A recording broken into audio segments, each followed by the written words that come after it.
Sigmund Freud, German pronunciation, ๊ziːkmʊnt, born Sigismund Schlomo Freud. The 6th of May 1856 to the 23rd of September 1939, was an Austrian neurologist who became known as the founding father of psychoanalysis.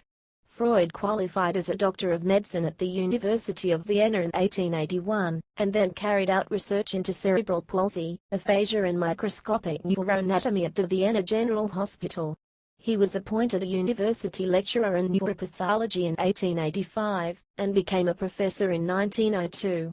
In creating psychoanalysis, a clinical method for treating psychopathology through dialogue between a patient and a psychoanalyst, Freud developed therapeutic techniques such as the use of free association, in which patients report their thoughts without reservation, and in whichever order they spontaneously occur, and discovered transference, the process in which patients displace onto their analyst's feelings, derived from the sexual experiences and fantasies of their childhood, establishing its central role in the analytic process. Freud's redefinition of sexuality, to include its infantile forms, led him to formulate the central tenet of psychoanalytical theory, the Oedipus complex. His analysis of his own and his patients' dreams as wish fulfillments provided him with models for the clinical analysis of symptom formation and the mechanisms of repression, as well as for further elaboration of his theory of the unconscious as an agency disruptive of conscious states of mind. Freud postulated the existence of libido, an energy with which mental process and structures are invested and which generates erotic attachments, and a death drive, the source of repetition, hate, aggression, and guilt. And his later work Freud drew on psychoanalytic theory, to develop a wide-ranging interpretation and critique of religion and culture. Psychoanalysis remains influential within psychiatry, and across the humanities. As such, it continues to generate extensive debate, notably over its scientific status, and as to whether it advances, or is detrimental to the feminist cause. Nonetheless, Freud's work has suffused contemporary thought and popular culture to the extent that in 1939 W. H. Auden wrote, in a poem dedicated to him, "To us he is no more a person / now, but a whole climate of opinion / under whom we conduct our different lives." Contents. Freud was born to Jewish Galician parents in the Moravian town of Piba, German, Freiburg in Mähren, Austrian Empire, now part of the Czech Republic, the first of their 8 children. His father, Jacob Freud, 1815–1896, a wool merchant, had 2 sons, Emmanuel, 1833–1914, and Philip, 1836–1911.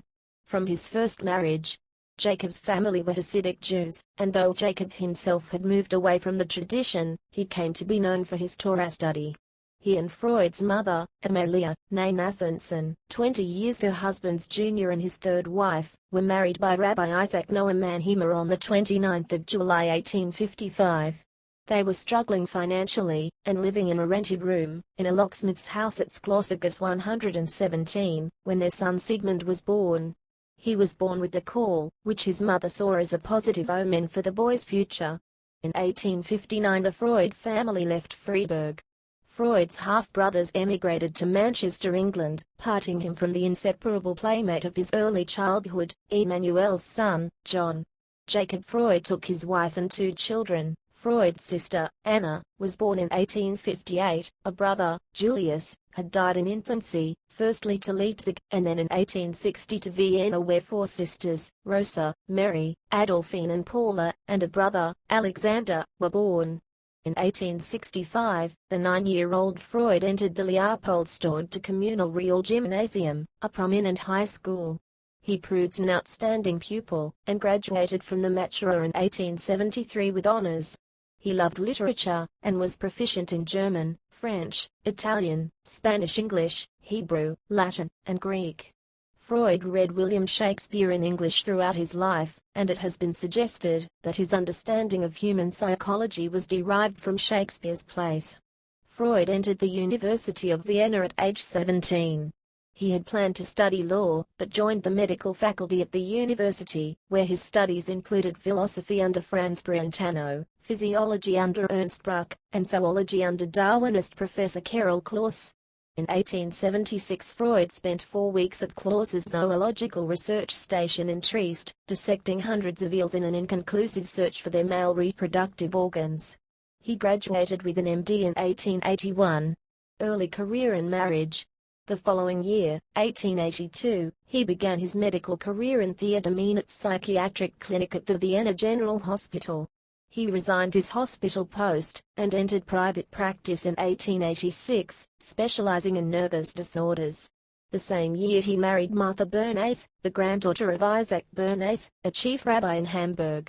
The couple had 6 children: Mathilde, born 1887, Jane Martin, born 1889, Oliver, born 1891, Ernst, born 1892, Sophie, born 1893, and Anna, born 1895.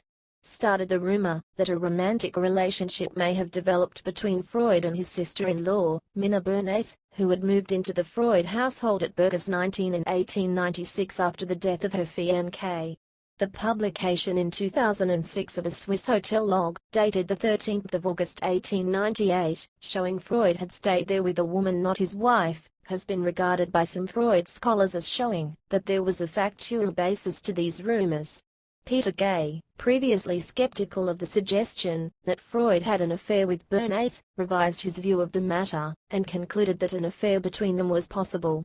Based on historical investigations and contextual analysis of relevant Freud writings, Peter J. Swales suggested that Bernays became pregnant and had an abortion during their affair.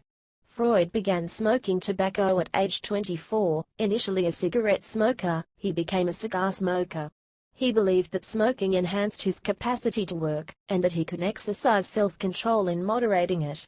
Despite health warnings from colleague Wilhelm Fleece, he remained a smoker, eventually suffering a buccal cancer. Freud suggested to Fleece in 1897 that addictions, including that to tobacco, were substitutes for masturbation, the one great habit. Freud had greatly admired his philosophy tutor Brentano, who was known for his theories of perception and introspection, as well as Dierdolitz, who was one of the main contemporary theorists of the concepts of the unconscious and empathy. Brentano discussed the possible existence of the unconscious mind in his 1874 book Psychology from an empirical standpoint. Although Brentano denied the existence of the unconscious, his discussion of it probably helped introduce Freud to the concept. Freud owned and made use of Charles Darwin's major evolutionary writings, and was also influenced by Eduard von Hartmann's The Philosophy of the Unconscious. He read Friedrich Nietzsche as a student, and analogies between his work and that of Nietzsche were pointed out, almost as soon as he developed a following. In 1900, the year of Nietzsche's death, Freud bought his collected works. He told his friend, Fleece, that he hoped to find in Nietzsche's works the words for much that remains mute in me. Later he said he had not yet opened them. Freud came to treat Nietzsche's writings as texts to be resisted far more than to be studied. His interest in philosophy declined after he had decided on a career in neurology and psychiatry. Freud's Jewish origins and his allegiance to his secular Jewish identity were of significant influence in the formation of his intellectual and moral outlook, especially with respect to his intellectual nonconformism, as he was the first to point out in his autobiographical study. They would also have a substantial effect on the content of psychoanalytic ideas, particularly in respect of the rationalist values to which it committed itself. Development of psychoanalysis. Charcot demonstrates hypnosis on a hysterical patient, Blanche Whitman. Charcot questioned his own work on hysteria towards the end of his life.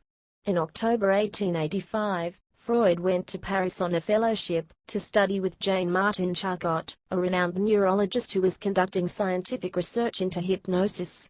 He was later to recall the experience of this stay as catalytic, in turning him toward the practice of medical psychopathology, and away from a less financially promising career in neurology research. Charcot specialized in the study of hysteria and susceptibility to hypnosis, which he frequently demonstrated with patients on stage in front of an audience. Once he had set up in private practice in 1886, Freud began using hypnosis in his clinical work. He adopted the approach of his friend and collaborator, Joseph Breuer, in a use of hypnosis which was different from the French methods he had studied, in that it did not use suggestion. The treatment of one particular patient of Breuer's proved to be transformative for Freud's clinical practice. Described as anorexia, she was invited to talk about her symptoms while under hypnosis. She would coin the phrase talking cure for her treatment. In the course of talking in this way, these symptoms became reduced in severity as she retrieved memories of traumatic incidents associated with their onset. This led Freud to eventually establish in the course of his clinical practice that a more consistent and effective pattern of symptom relief could be achieved, without recourse to hypnosis, by encouraging patients to talk freely about whatever ideas or memories occurred to them. In addition to this procedure, which he called free association, Freud found that patients' dreams could be fruitfully analyzed to reveal the complex structuring of unconscious material and to demonstrate the psychic action of repression which underlay symptom formation. By 1896, Freud had abandoned hypnosis, and was using the term psychoanalysis to refer to his new clinical method and the theories on which it was based. Freud's development of these new theories took place during a period in which he experienced heart irregularities, disturbing dreams and periods of depression, and neurasthenia, which he linked to the death of his father in 1896, and which prompted a self-analysis of his own dreams and memories of childhood. His explorations of his feelings of hostility to his father and rivalrous jealousy over his mother's affections led him to a fundamental revision of his theory of the origin of the neuroses. On the basis of his early clinical work, Freud had postulated that unconscious memories of sexual molestation in early childhood were a necessary precondition for the psychoneuroses, hysteria and obsessional neurosis, a formulation now known as Freud's seduction theory. In the light of his self-analysis, Freud abandoned this theory, now arguing that the repressed sexual thoughts and fantasies of early childhood were the key causative factors in neuroses, whether or not derived from real events in the child's history. This transition from the theory of infantile sexual trauma to that of an autonomous infantile sexuality provided the basis for his formulation of the theory of the Oedipus complex. Early followers. Group photo 1909 in front of Clark University.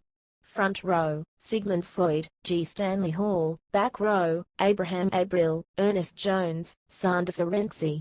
Freud spent most of his life in Vienna. From 1891 until 1938, he and his family lived in an apartment at Burgers 19 near the Innenstadt or historical quarter of Vienna. As a docent of the University of Vienna, Freud, since the mid-1880s, had been delivering lectures on his theories to small audiences every Saturday evening at the lecture hall of the university's psychiatric clinic. He gave lectures in the university every year from 1886 to 1919. His work generated a considerable degree of interest from a small group of Viennese physicians. From the autumn of 1902, and shortly after his promotion to the honorific title of Außerordentlicher Professor, a small group of followers formed around him, meeting at his apartment every Wednesday afternoon, to discuss issues relating to psychology and neuropathology. This group was called the Wednesday Psychological Society, Psychologische Mittwochsgesellschaft, and it marked the beginnings of the worldwide psychoanalytic movement. This discussion group was founded around Freud at the suggestion of the physician Wilhelm Stekel. Stekel had studied medicine at the University of Vienna under Richard von Krafft-Ebing. His conversion to psychoanalysis is variously attributed to his successful treatment by Freud for a sexual problem, or as a result of his reading The Interpretation of Dreams, to which he subsequently gave a positive review in the Viennese daily newspaper News Wiener Tagblatt. The other three original members whom Freud invited to attend, Alfred Adler, Maximum Kahane, and Rudolf Riedler, were also physicians, and all five were Jewish by birth. Both Kahane and Riedler were childhood friends of Freud. Kahane had attended the same secondary school, and both he and Riedler went to university with Freud. They had kept abreast of Freud's developing ideas through their attendance at his Saturday evening lectures. In 1901, Kahane, who first introduced Stekel to Freud's work, had opened an outpatient psychotherapy institute, of which he was the director in Bornmarkt, in Vienna. In the same year, his medical textbook, Outline of Internal Medicine for Students and Practicing Physicians, was published. In it, he provided an outline of Freud's psychoanalytic method. Kahane broke with Freud, and left the Wednesday Psychological Society in 1907 for unknown reasons, and in 1923 committed suicide. Riedler was the director of an establishment providing thermal cures in Dorotheagas which had been founded in 1901. He died prematurely in 1917. Adler, regarded as the most formidable intellect among the early Freud circle, was a socialist who in 1898 had written a health manual for the tailoring trade. He was particularly interested in the potential social impact of psychiatry. Maximum Graf, a Viennese musicologist and father of little Hans, who had first encountered Freud in 1900, and joined the Wednesday group soon after its initial inception, described the ritual and atmosphere of the early meetings of the society. The gatherings followed a definite ritual. First, one of the members would present a paper. Then, black coffee and cakes were served, cigar and cigarettes were on the table, and were consumed in great quantities. After a social quarter of an hour, the discussion would begin. The last and decisive word was always spoken by Freud himself. There was the atmosphere of the foundation of a religion in that room. Freud himself was its new prophet who made the heretofore prevailing methods of psychological investigation appear superficial. By 1906, the group had grown to 16 members, including Otto Rank, who was employed as the group's paid secretary. Also in that year Freud began correspondence with Jung, who was then an assistant to Eugen Bleuler at the Burg-Gulzli Mental Hospital in Zurich. In March 1907 Jung and Ludwig Binswanger, also a Swiss psychiatrist, traveled to Vienna to visit Freud and attend the discussion group.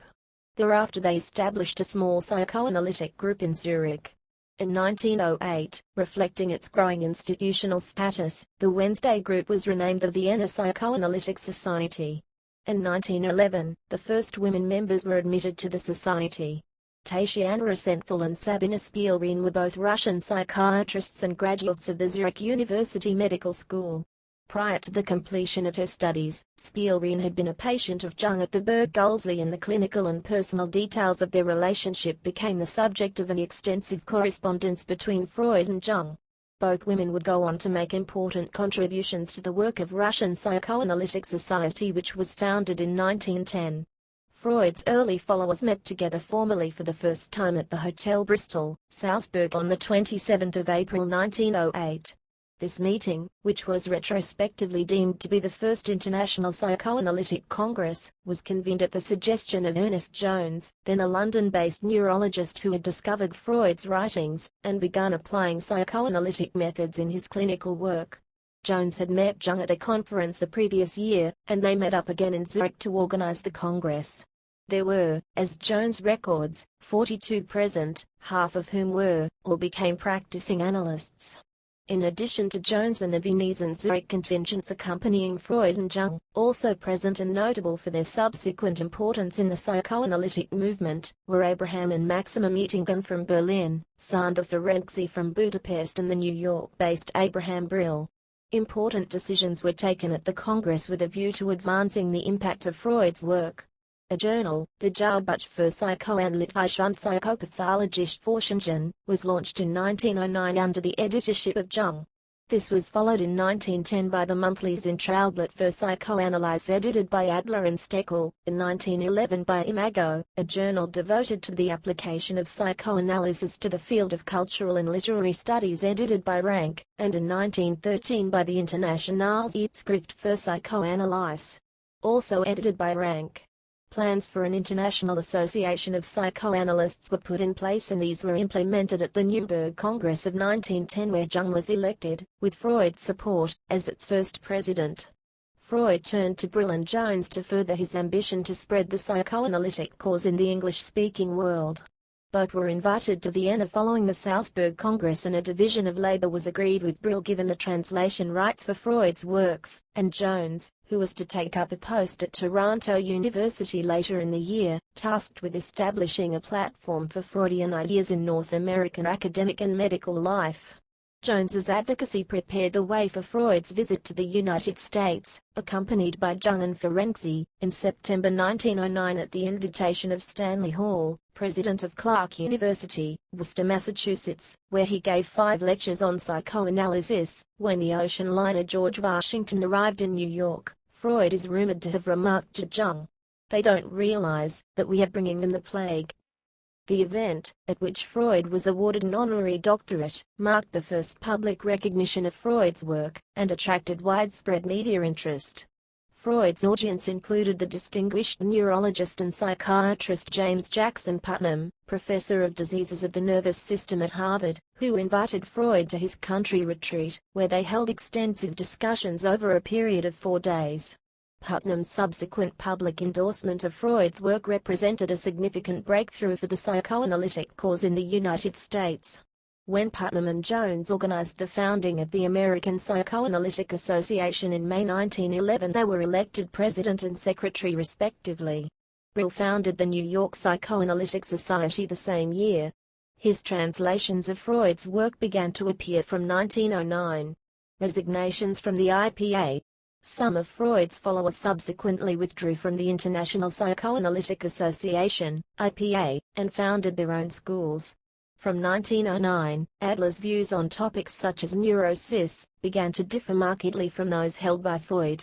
As Adler's position appeared increasingly incompatible with Freudianism, a series of confrontations between their respective viewpoints took place at the meetings of the Viennese Psychoanalytic Society in January and February 1911. In February 1911, Adler, the then president of the society, resigned his position.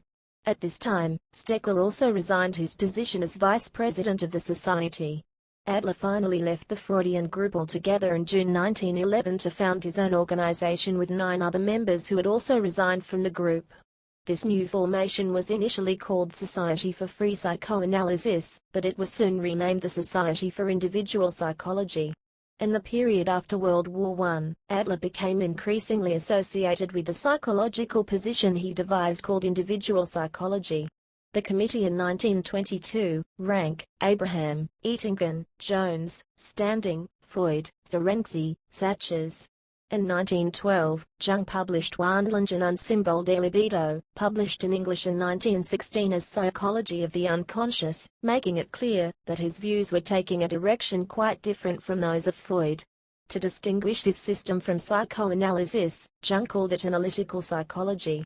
Anticipating the final breakdown of the relationship between Freud and Jung, Ernest Jones initiated the formation of a committee of loyalists charged with safeguarding the theoretical coherence and institutional legacy of the psychoanalytic movement.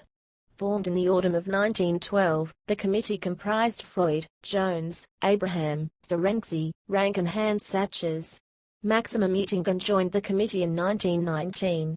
Each member pledged themselves not to make any public departure from the fundamental tenets of psychoanalytic theory, before they had discussed their views with the others.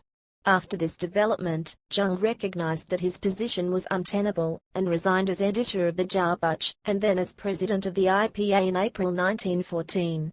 The Zurich Society withdrew from the IPA the following July.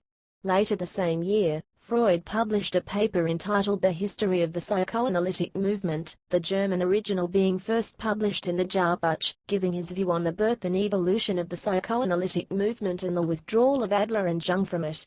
The committee continued to function until 1927, by which time institutional developments within the IPA, such as the establishment of the International Training Commission, served to allay some of Freud's anxieties about the transmission of psychoanalytic theory and practice.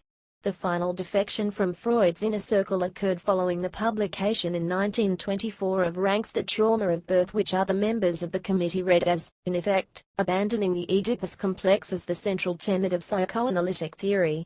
Abraham and Jones became increasingly forceful critics of Rank, and though he and Freud were reluctant to end their close and long-standing relationship, the break finally came in 1926 when Rank resigned from his official posts in the IPA, and left Vienna for Paris.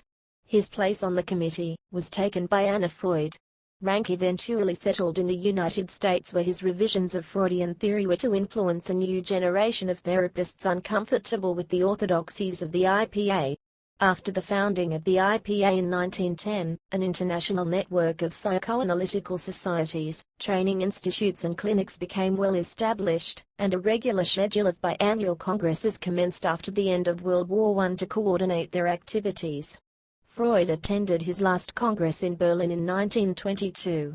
Abraham and Oettingen founded the Berlin Psychoanalytic Society in 1910, and then the Berlin Psychoanalytic Institute and the Polyclinic in 1920. The Polyclinic's innovations of free treatment and child analysis and the Berlin Institute's standardization of psychoanalytic training had a major influence on the wider psychoanalytic movement. In 1927 Ernst Simmel founded the Schlosstegel Sanatorium on the outskirts of Berlin, the first such establishment to provide psychoanalytic treatment in an institutional framework. Freud organized a fund to help finance its activities, and his architect son, Ernst, was commissioned to refurbish the building. It was forced to close in 1931 for economic reasons. The 1910 Moscow Psychoanalytic Society became the Russian Psychoanalytic Society and Institute in 1922. Freud's Russian followers were the first to benefit from translations of his work, the 1904 Russian translation of the Interpretation of Dreams appearing 9 years before Brill's English edition. The Russian Institute was unique in receiving state support for its activities, including publication of translations of Freud's works. After helping found the American Psychoanalytic Association in 1911, Ernest Jones returned to Britain from Canada in 1913, and founded the London Psychoanalytic Society the same year. In 1919, he dissolved this organization, and, with its core membership purged of Jungian adherents, founded the British Psychoanalytical Society, serving as its president until 1944. The Institute of Psychoanalysis was established 1924 and the London Clinic of Psychoanalysis established in 1926, both under Jones's directorship. The Vienna Ambulatorium Clinic was established in 1922 and the Vienna Psychoanalytic Institute was founded in 1924 under the directorship of Helene Deutsch. Ferenczi founded the Budapest Psychoanalytic Institute in 1913 and a clinic in 1929. Psychoanalytic societies and institutes were established in France, 1926, Italy, 1932, Holland, 1933, and in Jerusalem, 1933, by Oettingen, who had fled Berlin after Adolf Hitler came to power. The New York Psychoanalytic Institute was founded in 1931. Patients. Freud used pseudonyms in his case histories. Some patients known by pseudonyms were Corsely M. Anna von Lieben, Dora, Ida Bohr, 1882–1945, Frau Emmy von N., Fanny Moser, Fraulein Elisabeth von R., Ilona Wyss, Fraulein Katharina, Aurelia Kronich, Fraulein Lucy R., Little Hans. Herbert Graf, 1903–1973, Ratman, Ernst Lanzer, 1878–1914, Ennis Finge, Joshua Wilde, 1878–1920, and Wolfman, Sergei Pankajev, 1887–1979. Other famous patients included H.D., 1886–1961, Emma Eckstein, 1865–1924, Gustav Mahler, 1860–1911, with whom Freud had only a single, extended consultation, and Princess Mary Bonaparte. Several writers have criticized both Freud's clinical efforts and his accounts of them. Frederick Crews writes that even applying his own indulgent criteria, with no allowance for placebo factors, and no systematic follow-up to check for relapses, Freud was unable to document a single unambiguously efficacious treatment. Nickelborch Jacobson writes that historians of psychoanalysis have shown that things did not happen in the way Freud and his authorized biographers told us. He cites Hans Rawls's view that Freud was so confident in his first theories that he publicly boasted of therapeutic successes that he had not yet obtained. Freud, in that interpretation, was forced to provide explanations for his abandonment of those theories that concealed his real reason, which was that the therapeutic benefits he expected did not materialize. He knew that his patients were not cured, but did not hesitate to build grand theories on these non-existent foundations. Struggle with cancer. In February 1923, Freud detected a leukoplakia, a benign growth associated with heavy smoking, on his mouth. Freud initially kept this secret, but in April 1923 he informed Ernest Jones, telling him that the growth had been removed. Freud consulted the dermatologist Maximilian Steiner, who advised him to quit smoking, but lied about the growth's seriousness, minimizing its importance. Freud later saw Felix Deutsch, who saw that the growth was cancerous. He identified it to Freud using the euphemism of bad leukoplakia instead of the technical diagnosis epithelioma. Deutsch advised Freud to stop smoking and have the growth excised. Freud was treated by Marcus Habjic, a rhinologist whose competence he had previously questioned. Habjic performed an unnecessary cosmetic surgery in his clinic's outpatient department. Freud bled during and after the operation, and may narrowly have escaped death. Freud subsequently saw Deutsch again. Deutsch saw that further surgery would be required, but refrained from telling Freud that he had cancer, because he was worried that Freud might wish to commit suicide. Escape from Nazism.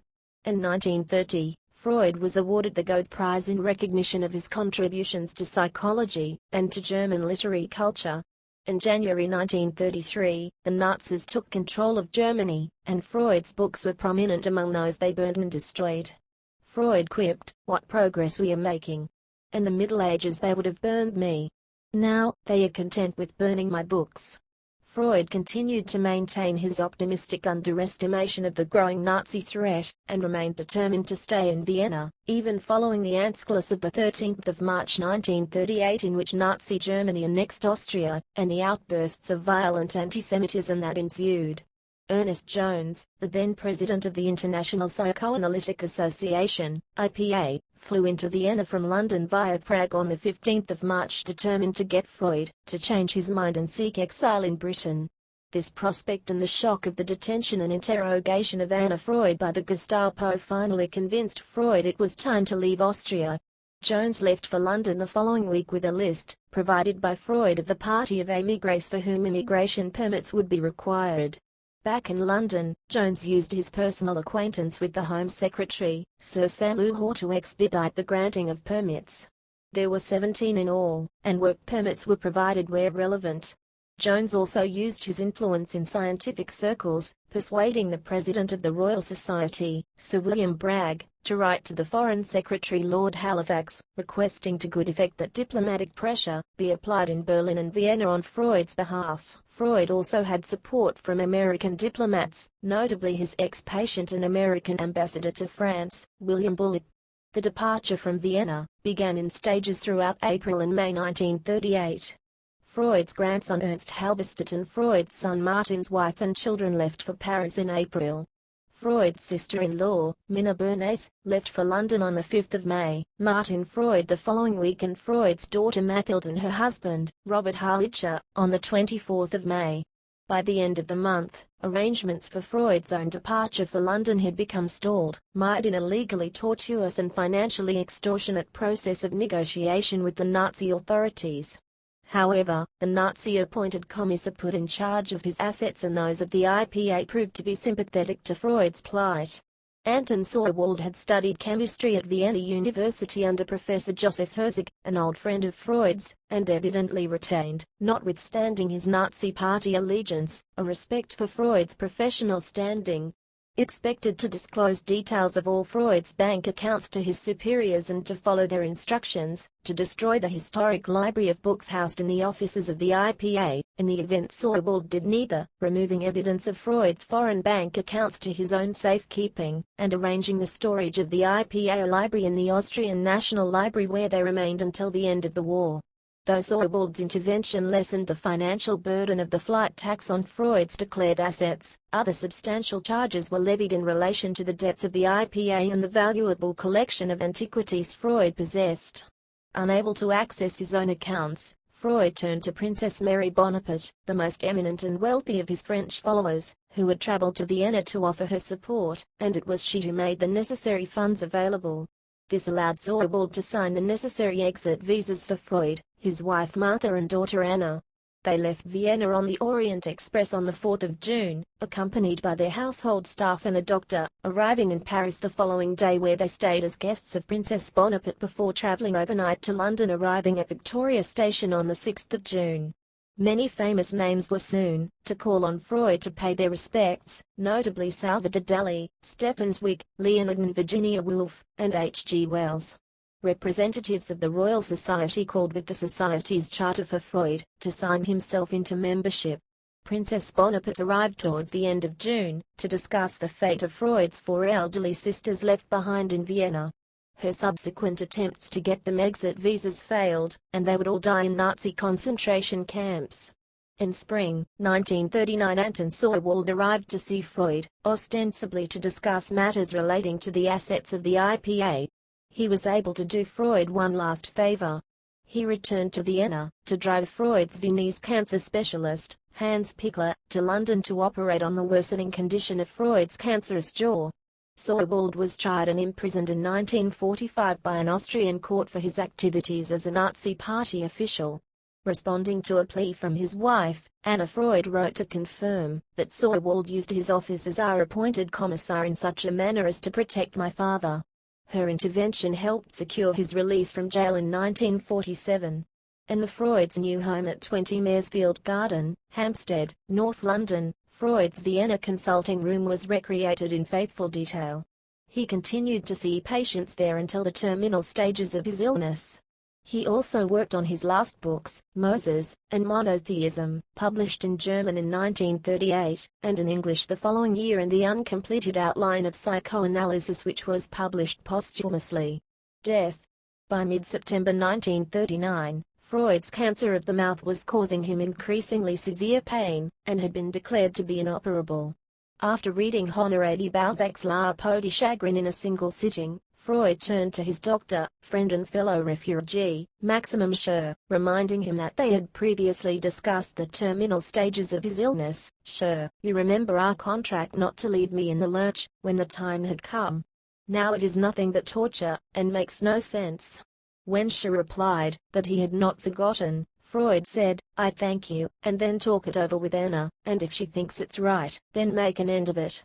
Anna Freud wanted to postpone her father's death, but Schur convinced her it was pointless to keep him alive, and on 21 and the 22nd of September administered doses of morphine that resulted in Freud's death on the 23rd of September 1939. 3 days after his death, Freud's body was cremated at the Golders Green Crematorium in North London. Ernest Jones gave the funeral oration to a gathering of friends, psychoanalysts and Austrian refugees, including the author Stefan Zweig. Freud's ashes were later placed in the crematorium's columbarium. They rest in an ancient Greek urn that Freud had received as a gift from Princess Bonaparte, and which he had kept in his study in Vienna for many years. After his wife Martha died in 1951, her ashes were also placed in the urn. Ideas. Early work. Freud began his study of medicine at the University of Vienna in 1873. He took almost 9 years to complete his studies, due to his interest in neurophysiological research, specifically investigation of the sexual anatomy of eels and the physiology of the fish nervous system, and because of his interest in studying philosophy with Franz Brentano. He entered private practice in neurology for financial reasons, receiving his MD degree in 1881 at the age of 25. Amongst his principal concerns in the 1880s was the anatomy of the brain, specifically the medulla oblongata. He intervened in the important debates about aphasia with his monograph of 1891, Zur Auffassung der Aphasie, in which he coined the term anosia, and counseled against a duplicationist view of the explanation of neurological deficits. Like his contemporary Eugen Bleuler, he emphasized brain function, rather than brain structure. Freud, also an early researcher in the field of cerebral palsy, which was then known as cerebral paralysis. He published several medical papers on the topic, and showed that the disease existed long before other researchers of the period began to notice and study it. He also suggested that William Little, the man who first identified cerebral palsy, was wrong about lack of oxygen during birth being a cause. Instead, he suggested that complications in birth were only a symptom. Freud hoped that his research would provide a solid scientific basis for his therapeutic technique. The goal of Freudian therapy, or psychoanalysis, was to bring repressed thoughts and feelings into consciousness, in order to free the patient from suffering repetitive distorted emotions. Classically, the bringing of unconscious thoughts and feelings to consciousness is brought about by encouraging a patient to talk about dreams, and engage in free association, in which patients report their thoughts without reservation, and make no attempt to concentrate while doing so. Another important element of psychoanalysis is transference, the process by which patients displace onto their analyst's feelings and ideas which derive from previous figures in their lives. Transference was first seen as a regrettable phenomenon that interfered with the recovery of repressed memories and disturbed patients' objectivity, but by 1912, Freud had come to see it as an essential part of the therapeutic process. The origin of Freud's early work with psychoanalysis can be linked to Joseph Breuer. Freud credited Breuer with opening the way to the discovery of the psychoanalytical method by his treatment of the case of Anna O. In November 1880, Breuer was called in to treat a highly intelligent 21-year-old woman, Bertha Pappenheim, for a persistent cough that he diagnosed as hysterical. He found that, while nursing her dying father, she had developed a number of transitory symptoms, including visual disorders and paralysis and contractures of limbs, which he also diagnosed as hysterical. Breuer began to see his patient almost every day as the symptoms increased and became more persistent, and observed that she entered states of absence. He found that when, with his encouragement, she told fantasy stories in her evening states of absence, her condition improved, and most of her symptoms had disappeared by April 1881. However, following the death of her father in that month, her condition deteriorated again. Breuer recorded that some of the symptoms eventually remitted spontaneously, and that full recovery was achieved by inducing her to recall events that had precipitated the occurrence of a specific symptom. In the years immediately following Breuer's treatment, Anna O. spent 3 short periods in sanatoria with the diagnosis hysteria with somatic symptoms, and some authors have challenged Breuer's published account of a cure.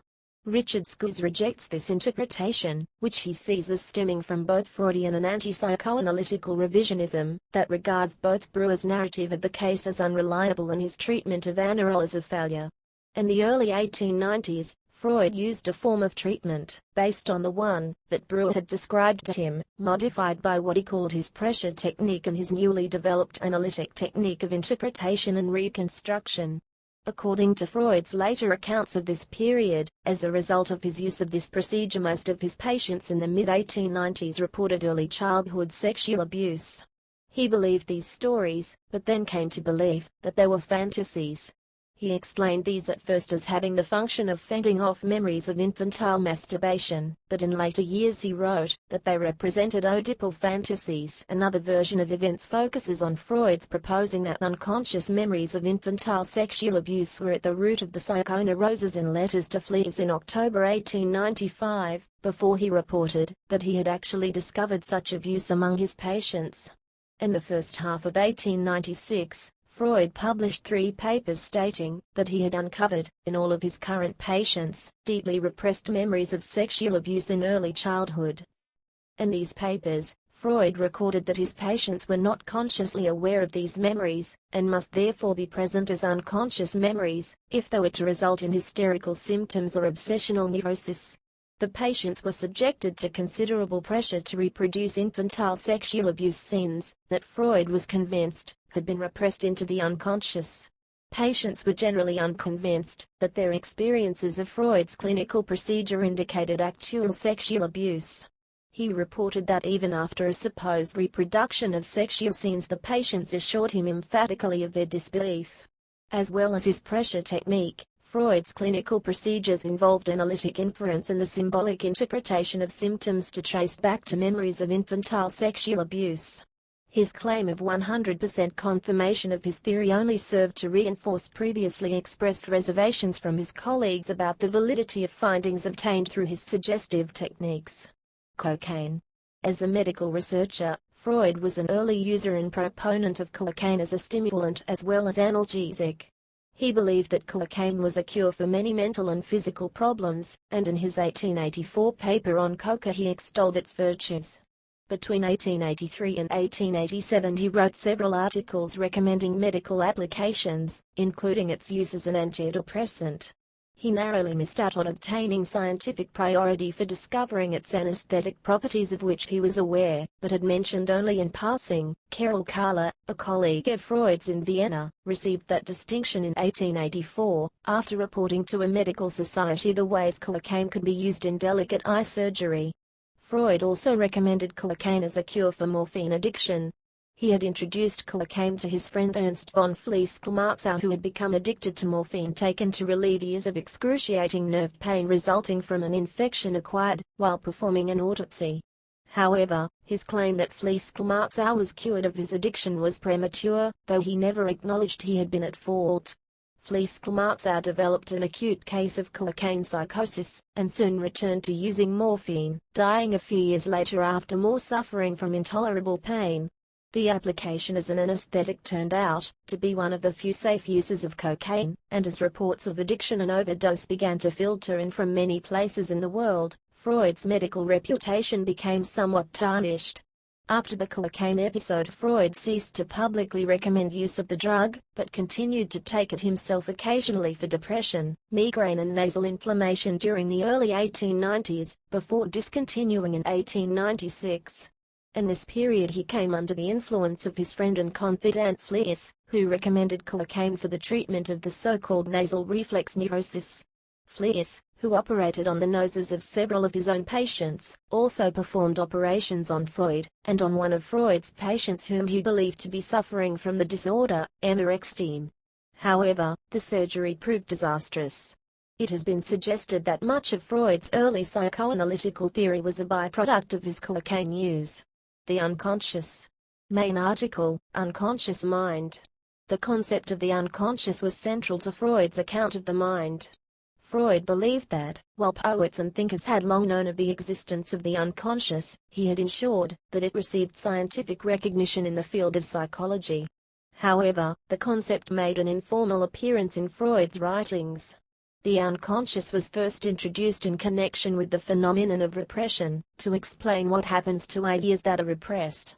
Freud stated explicitly that the concept of the unconscious was based on the theory of repression. He postulated a cycle in which ideas are repressed, but remain in the mind, removed from consciousness yet operative, then reappear in consciousness under certain circumstances. The postulate was based upon the investigation of cases of traumatic hysteria, which revealed cases where the behavior of patients could not be explained without reference to ideas or thoughts, of which they had no awareness. This fact, combined with the observation that such behavior could be artificially induced by hypnosis, in which ideas were inserted into people's minds, suggested that ideas were operative in the original cases, even though their subjects knew nothing of them. Freud, like Joseph Breuer, found the hypothesis that hysterical manifestations were generated by ideas to be not only warranted, but given in observation. Disagreement between them arose, however, when they attempted to give causal explanations of their data. Breuer favored a hypothesis of hypnoid states, while Freud postulated the mechanism of defense. Richard Wilhelm comments that given the close correspondence between hysteria and the results of hypnosis, Breuer's hypothesis appears more plausible, and that it is only when repression is taken into account that Freud's hypothesis becomes preferable.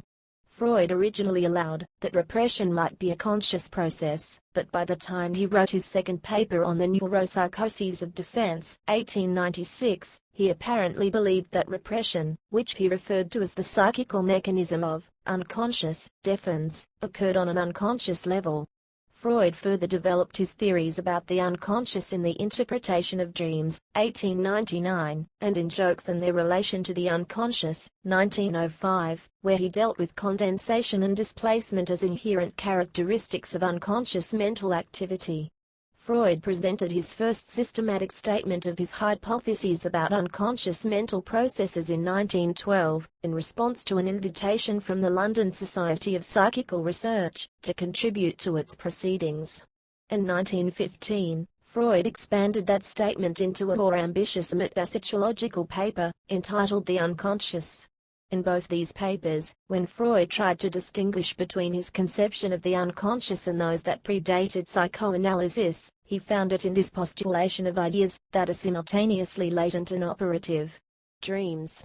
Main article, Dream. Freud believed that the function of dreams is to preserve sleep by representing as fulfilled wishes that would otherwise awaken the dreamer. Freud also believed that there is a specific psychological technique through which dreams can be interpreted, and that, if the technique is successfully accomplished, each dream is revealed as a psychical structure, which has a significant meaning, and functioning in the mental activities of the awakened life. Psychosexual Development. Main article, Psychosexual Development. Freud hoped to prove that his model was universally valid, and thus turned to ancient mythology and contemporary ethnography for comparative material. Freud named his new theory the Oedipus complex after the famous Greek tragedy Oedipus Rex by Sophocles. I found in myself a constant love for my mother, and jealousy of my father. I now consider this to be a universal event in childhood, Freud said. Freud sought to anchor this pattern of development in the dynamics of the mind. Each stage is a progression into adult sexual maturity, characterized by a strong ego and the ability to delay gratification. Compare 3 essays on the theory of sexuality. He used the Oedipus conflict to point out how much he believed that people desire incest, and must repress that desire. The Oedipus conflict was described as a state of psychosexual development and awareness. He also turned to anthropological studies of totemism, and argued that totemism reflected a ritualized enactment of a tribal Oedipal conflict. Freud also believed that the Oedipus complex was bisexual, involving an attraction to both parents. Traditional accounts have held that, as a result of frequent reports from his patients, in the mid-1890s Freud posited that psychoneuroses were a consequence of early childhood sexual abuse. More specifically, in 3 papers published in 1896 he contended that unconscious memories of sexual abuse in infancy are a necessary precondition for the development of adult psychoneuroses. However, examination of Freud's original papers has revealed that his clinical claims were not based on patients' reports, but were findings deriving from his analytical clinical methodology, which at that time included coercive procedures. He privately expressed his loss of faith in the theory to his friend Fleece in September 1897, giving several reasons, including that he had not been able to bring a single case to a successful conclusion. In 1906, while still maintaining that his earlier claims to have uncovered early childhood sexual abuse events remained valid, he postulated a new theory of the occurrence of unconscious infantile fantasies. He had incorporated his notions of unconscious fantasies in the interpretation of dreams, 1899, but did not explicitly relate his seduction theory claims to the Oedipus theory until 1925. Notwithstanding his abandonment of the seduction theory, Freud always recognized that some neurotics had experienced childhood sexual abuse. Freud also believed that the libido developed in individuals by changing its object, a process codified by the concept of sublimation. He argued that humans are born polymorphously perverse, meaning that any number of objects could be a source of pleasure. He further argued that, as humans develop, they become fixated on different and specific objects through their stages of development, first in the oral stage, exemplified by an infant's pleasure in nursing, then in the anal stage, exemplified by a toddler's pleasure in evacuating his or her bowels, then in the phallic stage. In the latter stage, Freud contended, male infants become fixated on the mother as a sexual object, known as the Oedipus complex, a phase brought to an end by threats of castration, resulting in the castration anxiety, the severest trauma in his young life. In his later writings Freud postulated an equivalent Oedipus situation for infant girls, the sexual fixation being on the father. Though not advocated by Freud himself, the term Electra complex is sometimes used in this context. The repressive or dormant latency stage of psychosexual development preceded the sexually mature genital stage of psychosexual development. The child needs to receive the proper amount of satisfaction at any given stage, in order to move on easily to the next stage of development. Under or over gratification can lead to a fixation at that stage, which could cause a regression back to that stage later in life. Freud felt that masturbation was unwise and harmful. He and his colleague Fleece wrote about the topic during a period in which views on the topic were becoming more liberal due to the influence of doctors such as Havelock Ellis. Freud remained an opponent of masturbation, seeing it as having partially caused the neuroses. He stated a priori one is forced to oppose the assertion that masturbation has to be harmless. On the contrary, there must be cases in which masturbation is harmful. Since the etiology of the neuroses is given by way of the conflict between infantile sexuality and the opposition of the ego, repression, masturbation, which is only an executive of infantile sexuality, cannot a priori be presented as harmless. Id, Ego and Superego. Main article, Id, Ego and Superego. And his later work, Freud proposed that the human psyche could be divided into 3 parts, Id, Ego and Superego. Freud discussed this model in the 1920 essay Beyond the Pleasure Principle, and fully elaborated upon it in The Ego and the Id, 1923, in which he developed it as an alternative to his previous topographic schema, that is, conscious, unconscious and preconscious. The id is the completely unconscious, impulsive childlike portion of the psyche that operates on the pleasure principle, and is the source of basic impulses and drives. It seeks immediate pleasure and gratification. Freud acknowledged that his use of the term id, das Es, the it derives from the writings of Georg. The superego is the moral component of the psyche, which takes into account no special circumstances in which the morally right thing may not be right for a given situation. The rational ego attempts to exact a balance between the impractical hedonism of the id and the equally impractical moralism of the superego. It is the part of the psyche that is usually reflected most directly in a person's actions. When overburdened or threatened by its tasks, it may employ defense mechanisms including denial, repression, undoing, rationalization, repression, and displacement. This concept is usually represented by the iceberg model. This model represents the roles the id, ego, and superego play in relation to conscious and unconscious thought. Freud compared the relationship between the ego and the id to that between a charioteer and his horses. The horses provide the energy and drive, while the charioteer provides direction. Life and death drives. Main articles, libido, and death drive. Freud believed that people are driven by two conflicting central desires, the life drive, libido, or eros, survival, propagation, hunger, thirst, and sex, and the death drive. The death drive was also termed thanatos. Although Freud did not use that term, thanatos was introduced in this context by Paul Verdin. Freud hypothesized that libido is a form of mental energy with which processes, structures, and object representations are invested. In Beyond the Pleasure Principle, Freud inferred the existence of the death instinct. Its premise was a regulatory principle that has been described as the principle of psychic inertia, the nirvana principle, and the conservatism of instinct. Its background was Freud's earlier project for a scientific psychology, where he had defined the principle governing the mental apparatus as its tendency to divest itself of quantity or to reduce tension to zero. Freud had been obliged to abandon that definition, since it proved adequate only to the most rudimentary kinds of mental functioning, and replaced the idea that the apparatus tends toward a level of zero tension with the idea that it tends toward a minimum level of tension. Freud in effect readopted the original definition in Beyond the Pleasure Principle, this time applying it to a different principle. He asserted that on certain occasions the mind acts as though it could eliminate tension entirely, or in effect to reduce itself to a state of extinction. His key evidence for this was the existence of the compulsion to repeat. Examples of such repetition included the dream life of traumatic neurotics and children's play.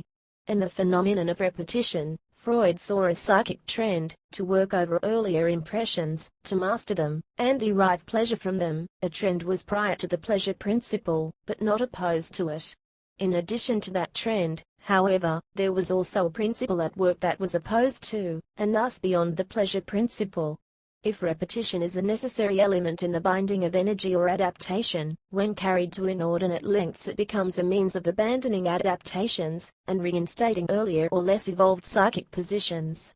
By combining this idea with the hypothesis that all repetition is a form of discharge, Freud reached the conclusion that the compulsion to repeat is an effort to restore a state that is both historically primitive, and marked by the total draining of energy, death. Feminine sexuality. Initiating what became the first debate within psychoanalysis on femininity, Karen Horney of the Berlin Institute set out to challenge Freud's account of the development of feminine sexuality. Rejecting Freud's theories of the feminine castration complex and penis envy, Horney argued for a primary femininity and penis envy as a defensive formation, rather than arising from the fact, or injury, of biological asymmetry as Freud held. Horney had the influential support of Melanie Klein and Ernest Jones, who coined the term phallocentrism in his critique of Freud's position. Religion. Main article, Freud and Religion.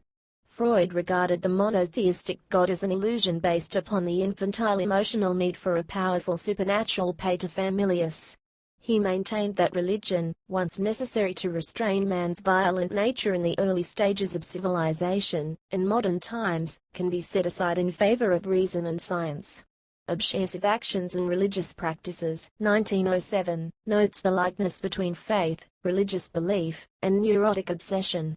Totem and Taboo, 1913, proposes that society and religion begin with the patricide, and eating of the powerful paternal figure, who then becomes a revered collective memory. In Civilization and Its Discontents, 1930, he quotes his friend Romain Rolland, who described religion as an oceanic sensation, but says he never experienced this feeling.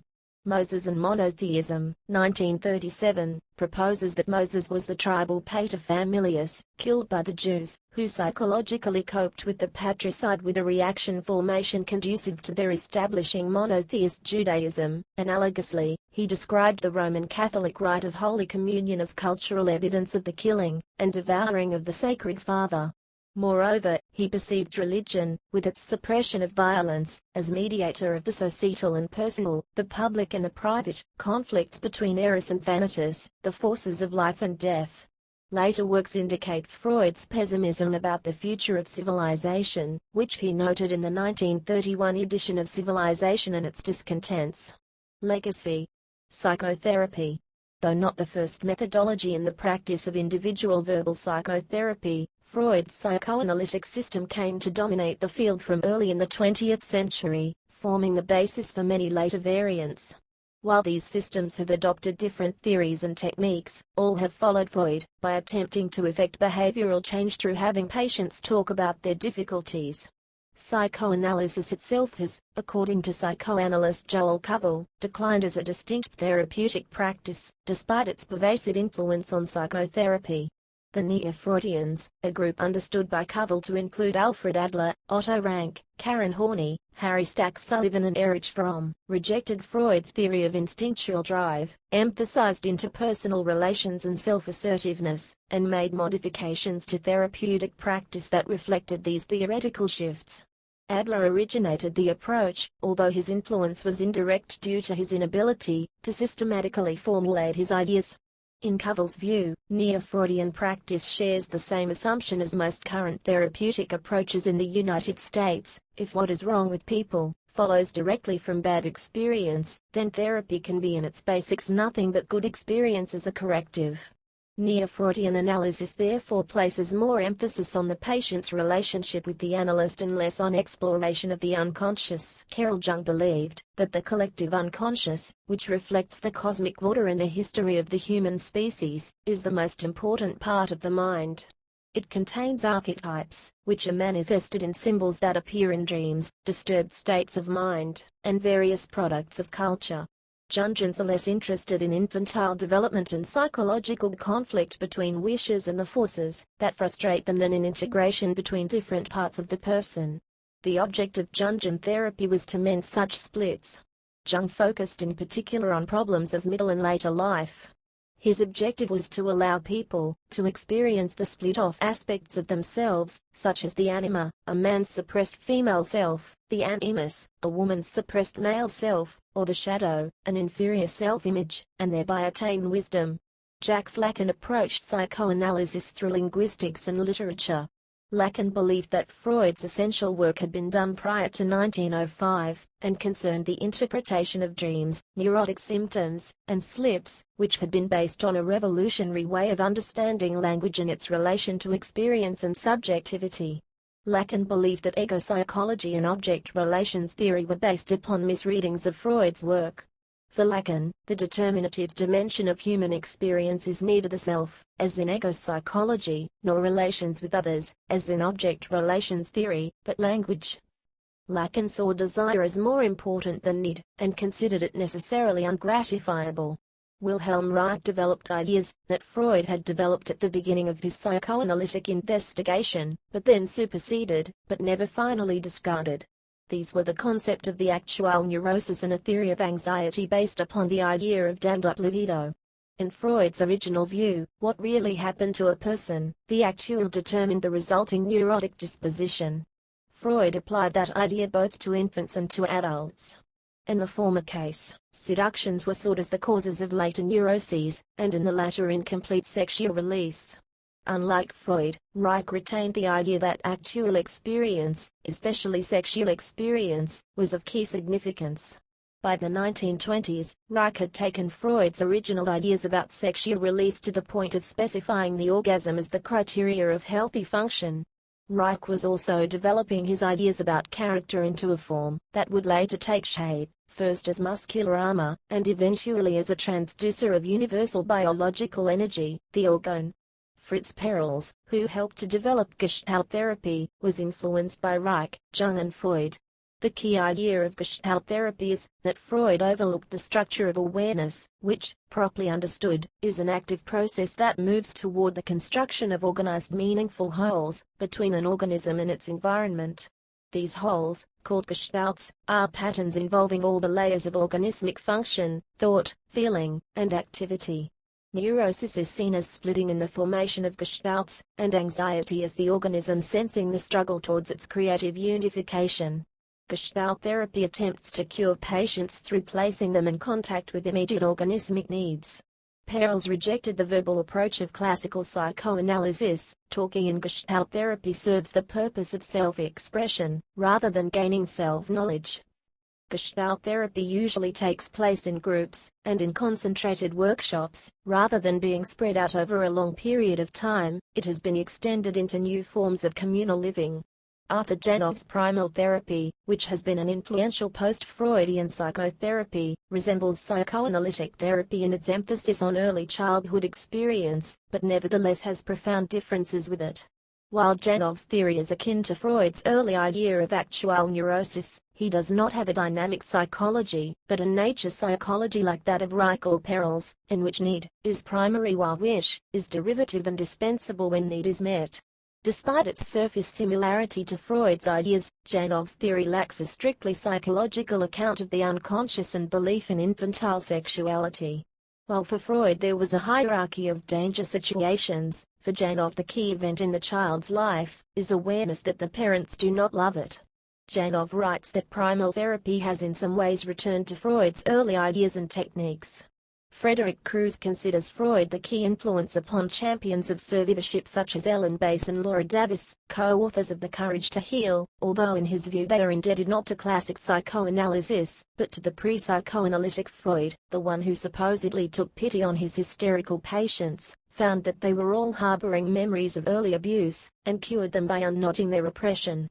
Crews sees Freud as having anticipated the recovered memory movement's puritanical alarmism, by emphasizing mechanical cause and effect relations between symptomatology and the premature stimulation of one body zone or another, and with pioneering its technique of thematically matching a patient's symptom with a sexually symmetrical memory. Crews believes that Freud's confidence in accurate recall of early memories anticipates the theories of recovered memory therapists such as Lenormand, which in his view, had led to people being wrongfully imprisoned or involved in litigation.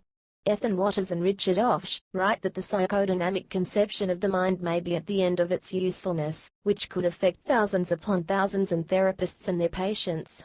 They believe that due to the massive investment the field of psychotherapy has made in the psychodynamic approach, the dying convulsions of the paradigm will not be pretty, even though uninformed or unsophisticated people may continue to accept the psychodynamic paradigm despite its lack of validity. Science. Research projects designed to empirically test Freud's theories have led to a vast literature on the topic. Seema Fisher and Roger P. Greenberg concluded in 1977, on the basis of their analysis of research literature, that Freud's concepts of oral and anal personality constellations, his account of the role of Oedipal factors in certain aspects of male personality functioning, his formulations about the relatively greater concern about loss of love in women's as compared to men's personality economy, and his views about the instigating effects of homosexual anxieties on the formation of paranoid delusions were supported by empirical evidence. They also found limited, and equivocal support for Freud's theories about the development of homosexuality. However, they found that several of Freud's other theories, including his portrayal of dreams as primarily containers of secret, unconscious wishes, as well as some of his views about the psychodynamics of women, were either not supported or contradicted by research. Reviewing the issues again in 1996, they concluded that much experimental data relevant to Freud's work exists, and supports some of his major ideas and theories. Fisher and Greenberg's similar conclusions in their more extensive earlier volume on experimental studies have, however, been strongly criticized for alleged methodological deficiencies by Paul Klein, who writes that they accept results at their face value with almost no consideration of methodological adequacy, and by Edward Irwin. Other viewpoints include Hans Eysenck's contention, who sought to reduce all psychological phenomena to purely biological causes, particularly anatomical and genetical, that Freud set back the study of psychology and psychiatry by something like 50 years or more, and that of Malcolm Macmillan, who concluded that Freud's method is not capable of yielding objective data about mental processes.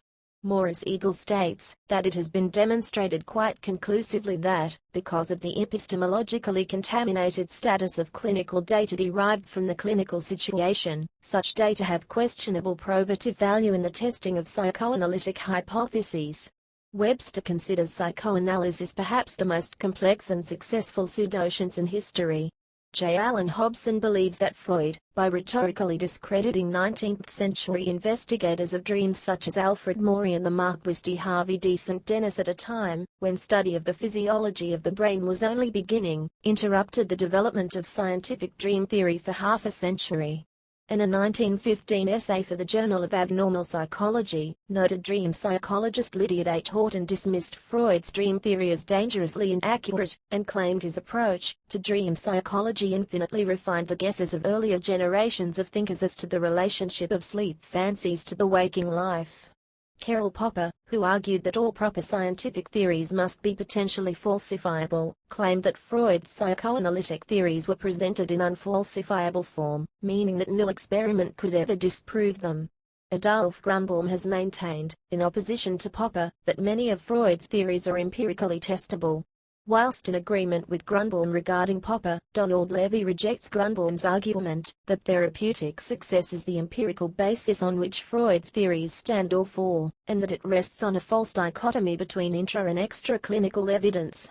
And his wider consideration of, and response to philosophical critics of Freud's scientific credibility. Levy argues for the importance of clinical case material and the concepts related to it, notably resistance and transference, in establishing the evidentiary status of Freud's work. In a study of psychoanalysis in the United States, Nathan Hale reported on the decline of psychoanalysis in psychiatry during the years 1965 to 1985. The continuation of this trend was noted by Alan Stone, as academic psychology becomes more scientific and psychiatry more biological, psychoanalysis is being brushed aside. Paul Stepinski, while noting that psychoanalysis remains influential in the humanities, records the vanishingly small number of psychiatric residents who choose to pursue psychoanalytic training, and the non-analytic backgrounds of psychiatric chairpersons at major universities among the evidence he cites for his conclusion that such historical trends attest to the marginalization of psychoanalysis within American psychiatry. Researchers in the emerging field of neuropsychoanalysis, founded by neuroscientist and psychoanalyst Mark Salms, have argued for Freud's theories, pointing out brain structures relating to Freudian concepts such as libido, drives, the unconscious, and repression. However, Salms's case frequently depends on the notion of neuroscientific findings being broadly consistent with Freudian theories, rather than strict validations of those theories. More generally, the dream researcher G. William Domhoff has disputed claims of specifically Freudian dream theory being validated. There has also been criticism of the very concept of neuropsychoanalysis by psychoanalysts. Neuroscientist and Nobel laureate Eric Kandel argues that psychoanalysis still represents the most coherent and intellectually satisfying view of the mind. Philosophy. Psychoanalysis has been interpreted as both radical and conservative. By the 1940s, it had come to be seen as conservative by the European and American intellectual community. Critics outside the psychoanalytic movement, whether on the political left or right, saw Freud as a conservative. Fromm had argued that several aspects of psychoanalytic theory served the interests of political reaction in his The Fear of Freedom, 1942, an assessment confirmed by sympathetic writers on the right. Philip Reeves Freud, The Mind of the Moralist, 1959, portrayed Freud as a man who urged men to make the best of an inevitably unhappy fate, and admirable for that reason. 3 books published in the 1950s challenged the then prevailing interpretation of Freud as a conservative: Herbert Marcuse's Eros and Civilization, 1955, Lionel Trilling's Freud in the Crisis About Culture, and Norman O. Brown's Life Against Death, 1959. Eros and Civilization helped make the idea that Freud and Marx were addressing similar questions from different perspectives credible to the left. Marcuse criticized neo-Freudian revisionism for discarding seemingly pessimistic theories such as the death instinct, arguing that they could be turned in a utopian direction. Freud's theories also influenced the Frankfurt School and critical theory as a whole. Reich saw Freud's importance for psychiatry as parallel to that of Marx for economics. Fromm identifies Freud, together with Marx and Einstein, as the architects of the modern age, but rejects the idea that Marx and Freud were equally significant, arguing that Marx was both far more historically important than Freud and a finer thinker. Fromm nevertheless credits Freud with permanently changing the way human nature is understood, writing that Freud's accomplishments should not be dismissed simply because they were less than those of Marx. Paul Robinson sees Freud as a revolutionary whose contributions to 20th-century thought are comparable in importance to Marx's contributions to 19th-century thought. Gilles Deleuze and Félix Guattari write in Anti-Oedipus that psychoanalysis resembles the Russian Revolution, and that it became corrupted almost from the beginning. They believe this began with Freud's development of the theory of the Oedipus complex, which they see as idealist. Jean-Paul Sartre critiques Freud's theory of the unconscious in being and nothingness, claiming that consciousness is essentially self-conscious. Sartre also attempts to adapt some of Freud's ideas to his own account of human life, and thereby develop an existential psychoanalysis in which causal categories are replaced by teleological categories. Maurice Merleau-Ponty considers Freud to be one of the anticipators of phenomenology, while Theodor W. Adorno considers Edmund Husserl, the founder of phenomenology, to be Freud's philosophical opposite, writing that Husserl's polemic against psychologism could have been directed against psychoanalysis. Paul Ricoeur sees Freud as a master of the school of suspicion, alongside Marx and Nietzsche. Ricoeur and Jürgen Habermas have helped create a distinctly hermeneutic version of Freud, one which claimed him as the most significant progenitor of the shift from an objectifying, empiricist understanding of the human realm to one stressing subjectivity and interpretation. Louis Althusser drew on Freud's concept of overdetermination for his reinterpretation of Marx's Capital. Jean-François Lyot had developed a theory of the unconscious that reverses Freud's account of the dream work. For Lyot, the unconscious is the force whose intensity is manifest via disfiguration rather than condensation. Jacques Derrida finds Freud to be both a late figure in the history of Western metaphysics, and, with Nietzsche and Heidegger, an important precursor of his own brand of radicalism. Several scholars see Freud as parallel to Plato, writing that they hold nearly the same theory of dreams, and have similar theories of the tripartite structure of the human soul or personality, even if the hierarchy between the parts of the soul is almost reversed. Ernest Gellner argues that Freud's theories are an inversion of Plato's. Whereas Plato saw a hierarchy inherent in the nature of reality, and relied upon it to validate norms, Freud was a naturalist who could not follow such an approach. Both men's theories drew a parallel between the structure of the human mind and that of society, but while Plato wanted to strengthen the superego, which corresponded to the aristocracy, Freud wanted to strengthen the ego, which corresponded to the middle class. Michel Foucault writes that Plato and Freud meant different things when they claimed that dreams fulfill desires, since the meaning of a statement depends on its relation to other propositions. Paul Witz compares Freudian psychoanalysis to Thomism, noting St. Thomas's belief in the existence of an unconscious consciousness and his frequent use of the word and concept libido, sometimes in a more specific sense than Freud, but always in a manner in agreement with the Freudian use.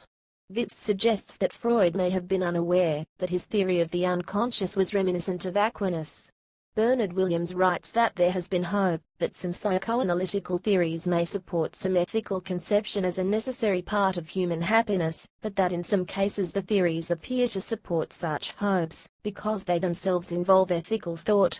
And his view, while such theories may be better as channels of individual help, because of their ethical basis, it disqualifies them from providing a basis for ethics.